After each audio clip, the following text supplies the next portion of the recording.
Hello दोस्तों, जय हिंद। आज हम लोग बात करेंगे हिंदी के बारे में। अगर आप यूपी पुलिस में सिलेक्शन लेना चाहते हो तो हिंदी आपके लिए बहुत ही ज़्यादा इम्पोर्टेंट है, क्योंकि जो मैथ होता है आपका उसे हर बच्चा करेगा। एसएससी का मैथ ऐसा सब्जेक्ट है जिसमें से 20 में से 20 स्कोर करेंगे और मैक्सिमम बच्चे करेंगे। आप लोग देख लेना, क्योंकि मैथ बहुत ही ईजी आता है इसमें, और बस 20 सवाल आते हैं, तो मैथ बहुत ही ईजी है। मैथ में हर बच्चा स्कोर करेगा, और रीजनिंग है वो भी हर बच्चा स्कोर करेगा उसमें, और जीके है वो किसी की ज़्यादा अच्छी होती नहीं है। तो हिंदी एक ऐसा सब्जेक्ट है जो आपके सिलेक्शन में बहुत ही इम्पोर्टेंस रखता है। तो हम आज हिंदी की स्ट्रेटजी के बारे में देखेंगे।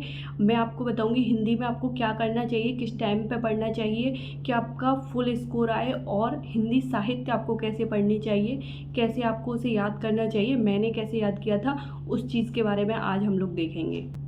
पहले मैं आपको बता देती हूँ, हिंदी 3 पार्ट्स में डिवाइडेड होती है।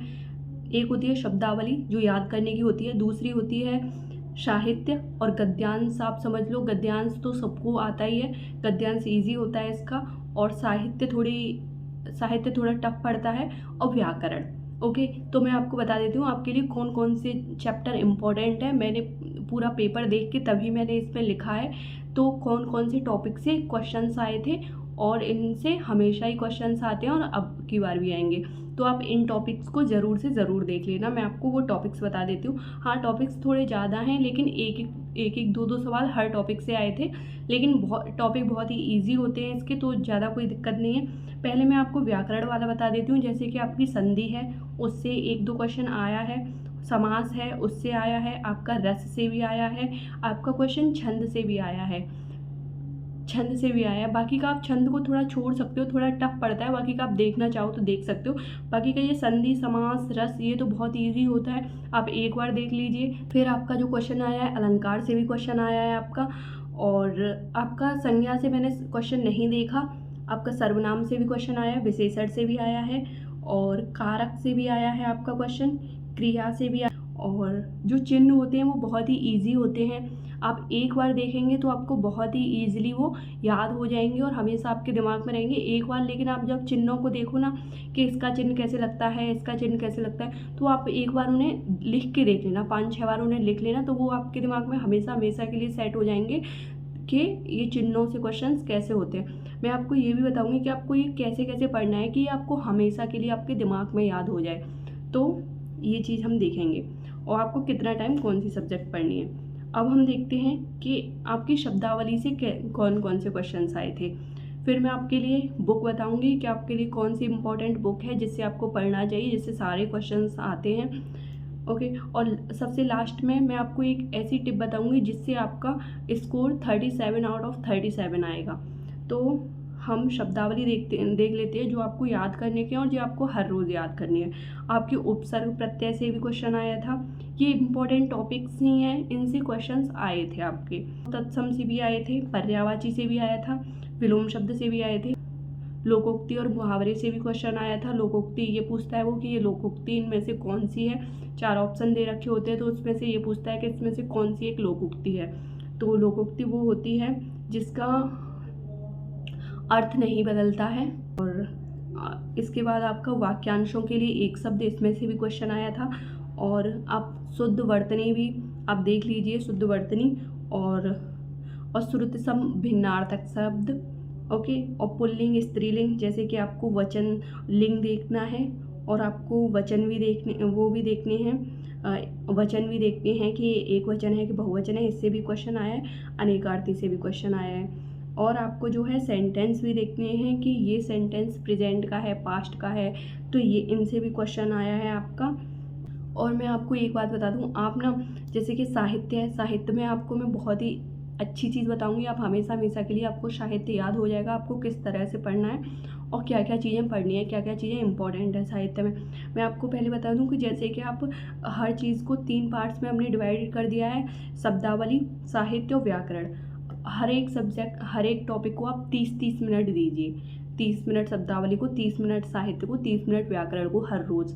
तो आपका इस तरह से, और एक बार आपका सिलेबस कंप्लीट हो जाए तो आप हिंदी के सेपरेट हिंदी के प्रैक्टिस सेट लगा लीजिए। उससे आपका फिर आपको ये अलग अलग चैप्टर्स देखने की ज़रूरत नहीं पड़ेंगी। आपके प्रैक्टिस सेट में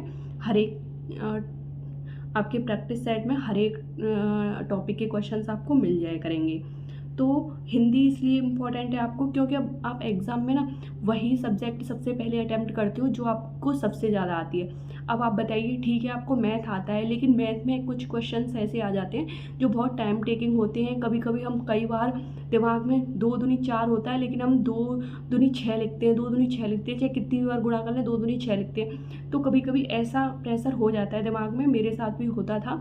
तो मैथ एक ऐसा सब्जेक्ट होता है। रीजनिंग एक ऐसी सब्जेक्ट होती है जिसमें टाइम टेकिंग सवाल होते हैं और क्वेश्चंस भी ज़्यादा हैं, टाइम टेकिंग भी होते हैं और क्वेश्चंस भी ज़्यादा हैं। तो उसमें अगर आप सबसे पहले आपने रीजनिंग उठा ली और वो अच्छी नहीं हुई तो आपका पेपर ख़राब हो जाएगा। और जीएस अगर आपने उठा ली, क्योंकि जीएस से तो हमें बहुत सारे क्वेश्चंस आते नहीं हैं, वो उठा ली, वो आपकी पूरी नहीं हुई तो आपका पेपर ख़राब हो जाएगा। तो सबसे पहले हम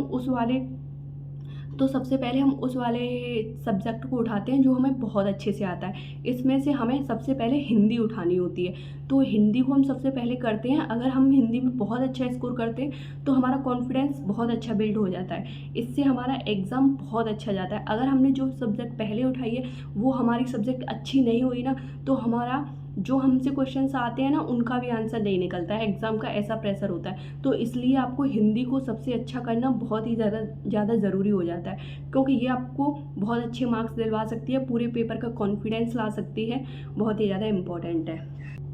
अब मैं आपको बता दूँ कि आपको कौन सी बुक से पढ़ाई करनी चाहिए कि आपको सारे ही क्वेश्चंस आ जाएं। हिंदी के लिए हमारे पास 2 ऑप्शंस होते हैं, जहाँ तक जो बुक दोनों बहुत ही पॉपुलर है, एक लूसेंट की, एक आदित्य की। ओके, तो आप लूसेंट की बुक खरीदने की गलती मत करना, क्योंकि लूसेंट की बुक में से आपको ढूंढना पड़ेगा कि आपको क्या पढ़ना है, क्या नहीं पढ़ना है, क्या इंपॉर्टेंट है, क्या नहीं इंपॉर्टेंट है। मेरे पास भी लूसेंट की बुक थी, लेकिन मैंने उसमें से नहीं पढ़ा है। आपको जो पढ़ना है वो आदित्य की बुक से पढ़ना है। आदित्य की बुक बहुत ही अच्छी बुक है, जो पीसीएस लेवल तक के बंदे होते हैं, जो लोग पीसीएस की तैयारी करते हैं वो भी आदित्य, तो आपको ज़रूर आदित्य की बुक से पढ़ना है। उसमें एक भी क्वेश्चन ऐसा नहीं होता जो कहीं पे नहीं आया हो, जो आपके लिए इम्पोर्टेंट ना हो। तो उसमें सारे ही क्वेश्चंस आपके लिए बहुत ही ज़्यादा इम्पोर्टेंट होते हैं, तो आपको आदित्य की बुक से पढ़ना है। और आप आदित्य की बुक को एक बार 5-6 बार लगा दीजिए, आपकी गारंटी है कि आपके हिंदी में अच्छे नंबर ना है तो गारंटी है। तो आपको आदित्य की बुक को लेके आदित्य की बुक को बहुत अच्छे से पढ़ना। अब हम देखते हैं साहित्य को आपको कैसे पढ़ना है कि आपके बहुत अच्छे मार्क्स आएँ और साहित्य आपको हमेशा हमेशा के लिए याद हो जाए। और साहित्य में जो सबसे ज़्यादा इम्पोर्टेंट है वो कैसे पढ़ना है, तो आपको सबसे पहले तो जो आदित्य की बुक में साहित्य में वो रचनाएं और वो दी गई हैं, सबसे पहले तो आपको वो कंप्लीट कर लेनी है। आपको अपनी पूरी आदित्य की बुक में जितनी भी रचना है वो बहुत ही इम्पोर्टेंट है, वो आपको सारी रट लेनी है, वो इम्पोर्टेंट है। फिर आपको साहित्य में पुरस्कार देखने हैं, तो आपके लिए जो सबसे ज़्यादा इम्पोर्टेंट है वो ज्ञानपीठ पुरस्कार। तो ज्ञानपीठ पुरस्कार में पहला पुरस्कार कब दिया गया था ये इम्पोर्टेंट है, 1968 में। किसे दिया गया था? सुमित्रा नंदन पंत को, चिदम्बरा के लिए दिया गया था। तो 1968 वाला 1972 रामधारी सिंह दिनकर को, उर्वशी के लिए 1978 कितनी नाव में कितनी बार, 1982 महादेवी वर्मा को यामा के लिए दिया गया था। तो ये चारों रचनाएं और ये चारों साहित्यकार बहुत ही ज़्यादा इंपॉर्टेंट हो जाते हैं, ये तो आपको याद करने ही करने। फिर जैसे कि फिर उसके बाद 92 में दिया गया था, फिर 99 में दिया गया था, फिर 2005 में फिर 2009 में दिया गया। तो ये आपको ना एक ट्रिक से याद करने हैं। जैसे कि 1992 में दिया गया था नरेश मेहता को, 99 में दिया गया था निर्मल वर्मा को, फिर 2005 में कुंवर नारायण को, फिर 2009 में अमरकांत और श्रीलाल शुक्ल को, दोनों को कंबाइन करके दिया गया था। तो आप ऐसे करिए कि नरेश मेहता का नरेश उठा लीजिए और निर्मल वर्मा का निर्मल और कुंवर नारायण का कुंवर और अमरकांत और श्रीलाल शुक्ल का शुक्ल उठा लीजिए। तो मैंने जो याद किया था, मैं अपनी ट्रिक बता रही हूँ, तो मैंने ये डेट तो याद कर ली थी, फिर कि 92 में, फिर 99 में, फिर 2005 में, 2009 में, फिर नरेश निर्मल कुंवर शुक्ल, नरेश निर्मल कुंवर शुक्ल। आप इस तरह से एक सेंटेंस सा बनाकर नरेश निर्मल कुंवर शुक्ल, तो इनको दिया गया था। ऐसे आपको ज्ञानपीठ पुरस्कार सारे याद करने हैं, इससे आपको रचनाएं भी याद हो जाएंगी, जैसे कि ये चारों रचनाएं याद हो रही हैं। फिर उसके बाद संपूर्ण हिंदी के लिए दिया जाने लगा था, तो इनकी रचनाएं नहीं हैं। उसके बाद आपको साहित्य अकादमी पुरस्कार देखना है। साहित्य अकादमी पुरस्कार जैसे सबसे पहला कब दिया गया था, है ना, 1955 में दिया गया था। किसको दिया गया था? माखनलाल चतुर्वेदी को दिया गया था। किसके लिए दिया गया था? हिमतरंगिणी के लिए दिया गया था। और एक और क्वेश्चन ये इंपॉर्टेंट बनता है कि कौन सी ईयर में साहित्य अकादमी पुरस्कार नहीं दिया गया था। ये भी एग्ज़ाम में आया था, मुझे याद नहीं है कब आया था, तो ये 1962 में नहीं दिया गया था। फिर आपको ये भी देखना है कि किसको संयुक्त रूप से पुरस्कार दिया गया था, कि जिसे ज्ञानपीठ पुरस्कार भी मिला है और जैसे साहित्य अकादमी भी मिला है। तो आपको ये भी देखना है कि किसे कंबाइंड रूप से दोनों पुरस्कार मिले हैं। ओके, उसके बाद आपको व्यास पुरस्कार भी देखते हैं कि व्यास पुरस्कार सबसे पहले कब दिया गया था।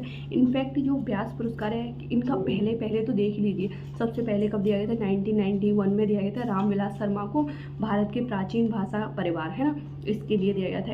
ऐसे ही आपको हिंदी सरस्वती सम्मान बहुत इंपॉर्टेंट है, आता है, व्यास सम्मान भी आता है, सरस्वती सम्मान भी आता है। तो इसमें हिंदी के लिए कब दिया गया, 1991 में हरिवंश राय बच्चन को 4 खंडों में आत्मकथा। ओके, और 2013 में सरस्वती सम्मान गोविंद मिश्र को धूल पौधों पर। तो ये आपको ये याद करनी है, तो ये ना कॉपी पे लिख लिख के याद कीजिए। जो भी आपको याद नहीं हो रहा है, जैसे कि पुरस्कार याद नहीं हो रहे, ज्ञानपीठ पुरस्कार एक बार लिखिए, फिर दूसरी बार लिखिए, तीसरी बार लिखिए, 10 बार लिख दीजिए, आपको अपने आप याद हो जाएंगे। जब भी आपके 30 मिनट है ना, आप उन्हें लिख लिख के याद कीजिए, हमेशा के लिए याद हो जाएंगे। और आप उन्हें ट्रिक बना के याद कीजिए। जैसे कि मेरे पास पूरे साहित्य अकादमी पुरस्कार की मैंने ट्रिक बना के याद की थी, पूरे ज्ञानपीठ पुरस्कार मैंने ट्रिक बना के याद किए थे। ऐसे ऐसे मैंने ना सारे पुरस्कार ट्रिक बना के याद किए थे। तो आपको ऐसे पुरस्कार याद करने हैं। जैसे पुरस्कार और भी हैं, जैसे राष्ट्रीय कबीर सम्मान, और राहुल संकृत्यायन पुरस्कार, साहित्य अकादमी युवा पुरस्कार, ये भी हैं, लेकिन ये इतने ज़्यादा इंपॉर्टेंट नहीं है। ये 4 पुरस्कार बहुत इंपॉर्टेंट है, आप इन्हें याद करोगे, फिर इनसे रचना याद करोगे, इस रचना के लिए इसको ये सम्मान मिला था। तो आपको बहुत सारी रचनाएं ऐसे याद हो जाएंगी। बहुत सारी रचनाएं आप साहित्य वो आदित्य की बुक से याद कर लीजिए। अगर आपने ये इन दोनों से याद कर ली ना, तो आपका एक भी क्वेश्चन साहित्य में नहीं छूटेगा। आपके सिलेक्शन के लिए सबसे ज़्यादा इंपॉर्टेंट हिंदी और रीजनिंग ये है। हिंदी में 37 क्वेश्चन आएंगे, रीजनिंग में 55 क्वेश्चन, तो यही 92 क्वेश्चन बनते हैं। तो हिंदी को बिल्कुल भी नज़रअंदाज मत करें, इजी समझ के बिल्कुल भी ना छोड़ें। इसके लिए एक प्रॉपर टाइम रखें, हर रोज़ पढ़ें, तभी हिंदी में अच्छा स्कोर आएगा। और जो भी आप पढ़ रहे हो, जैसे कि विलोम शब्द हैं याद करने वाले, इन्हें आप यूट्यूब के भरोसे ना रहें। जो भी याद करने वाली चीज़ें यूट्यूब के भरोसे ना रहें, उन्हें हर रोज़ याद करो। उन्हें हर रोज़ आपको याद करने, कैसे याद करने हैं, जैसे कि आपने आदित्य की बुक ले ली, उन्हें पूरे को पढ़ते चलो। उसमें बहुत इजी मिल जाएंगे आपको 70 से 80%। लेकिन वो 70 से 80% सारे बच्चे सही करते हैं, वो सिलेक्शन नहीं दिलाते हैं। जो कंफ्यूजिंग वाले होते हैं 20%, 20 से 25%, वही आपको सिलेक्शन दिलाएंगे और उन्हीं को आपको सही करना है। तो एक बार आप हाथ रख लीजिए, पढ़ते चलिए, आपको 60 से 70% ऐसे मिल जाएंगे। ये बहुत ईजी है, फिर आपका पढ़ने का भी नहीं मन करे कि मुहावरे तो बहुत ईजी होते हैं, लोकोक्ति तो बहुत ईजी होती हैं, विलोम शब्द बहुत ईजी होते हैं। तो आपको उन ईजी को छोड़ देना है, और जो टफ वाले हों उन पर टिक लगाते चलो एक पेन से। तो आप नेक्स्ट टाइम पढ़ोगे तो आपके पास बस 50 ही क्वेश्चन रहेंगे जो कन्फ्यूजिंग वाले होंगे, और जिन पे आप एक बार अटकते हो उन पे आप हमेशा अटकते हो। तो उन कन्फ्यूजिंग वालों को आपको पूरा क्लियर करना है कि इसका ये होता है, फिर दूसरा टॉपिक लगाइए। जैसे कि आपने विलोम शब्द पे टिक कर लिए, फिर दूसरा टॉपिक लगाइए, पर्यायवाची लगाइए, फिर विलोम शब्द लगाइए, फिर से आप अटकोगे। तो आपको ये कन्फ्यूजिंग वाले बिल्कुल क्लियर करने हैं। आदित्य की बुक से आप कर सकते हो, बहुत अच्छी। संधि समास, जो भी व्याकरण वाला पढ़ने वाला पोर्शन है, आप एक बार पढ़ लीजिए। फिर आप बस आदित्य की बुक से जो प्रीवियस ईयर पेपर लगाएंगे ना, आदित्य की बुक से जो चैप्टर वाइज लगाएंगे ना, उससे आपको बहुत कॉन्फिडेंस मिलेगा। वो सारे ही क्वेश्चंस ऐसे हैं जो प्रीवियस ईयर में आए हुए हैं, वो PCS तक में आए हुए हैं, तो उन्हें आप लगाइए और उनसे बाहर कुछ नहीं आ। जो अगर आप बिल्कुल 37 आउट ऑफ 37 करना चाहते हो, तो आप जो भी यूपी पुलिस के प्रीवियस ईयर पेपर है, चाहे वो जेल वार्डर का पेपर हुआ है, चाहे वो यूपी पुलिस कांस्टेबल का पेपर हुआ है, सबकी हिंदी के प्रैक्टिस सेट लगा लीजिए। और अगर आप और ज़्यादा करना चाहते हो, तो जो UPSI के पेपर हुए हैं 2021 में, जो UPSI के पेपर हुए हैं, और जो 2017 में UPSI के पेपर हुए हैं, आप उन्हें लगा लीजिए।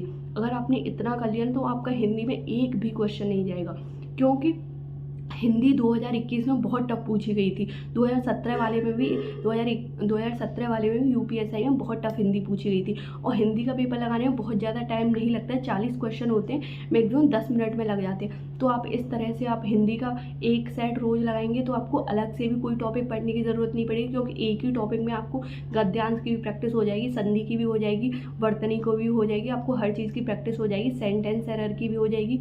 तो आपको अलग से भी कुछ पढ़ने की ज़रूरत नहीं पड़ेगी। तो आप इस तरह से एक बार अपना सिलेबस ख़त्म करने के बाद फिर UPSI के और जो ईयर में जो क्वेश्चन पेपर आए हुए हैं उन्हें आप लगाइए, आपके full out of full score आएगा। इससे बाहर कुछ नहीं जाएगा आप एक बार करके। उम्मीद करती हूँ आपके लिए वीडियो हेल्पफुल रही होगी। अगर वीडियो पसंद आई हो तो वीडियो को लाइक करना, चैनल को सब्सक्राइब करना। मिलते हैं अगली वीडियो में। Thank you so much.